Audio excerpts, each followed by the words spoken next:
Hari Анбана программу. Охоч корза, рабхипи ацарат хумару. Придумал эту идею года 2 назад, еще в университете, я работаю там.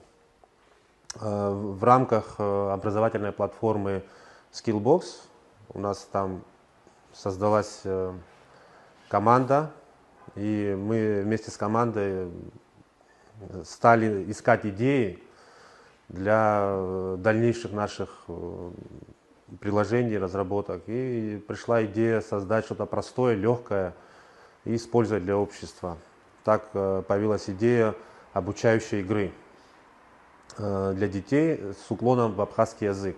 Это набор игр, в основе которых лежат базовые механики, которые даже ребенок разберется. Поэтому мы собрали 10 механик, которые воплотили в виде игр, и каждая из игр несет свою определенную цель.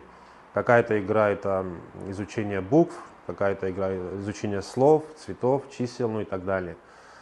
Есть пару игр, которые мы сами придумали, чтобы ближе быть к абхазскому языку, потому что многим людям сложно учить абхазский, не зная, как буквы звучат.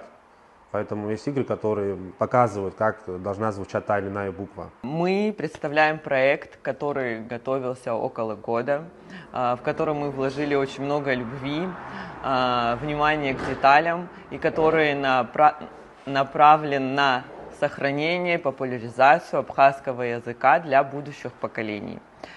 Мы с вами живем в уникальное время. Наши дети растут в цифровой среде и совершенно иначе воспринимают информацию. Мы убеждены, чтобы сохранить и развивать наш язык, мы должны разговаривать с детьми на их языке, на языке технологий.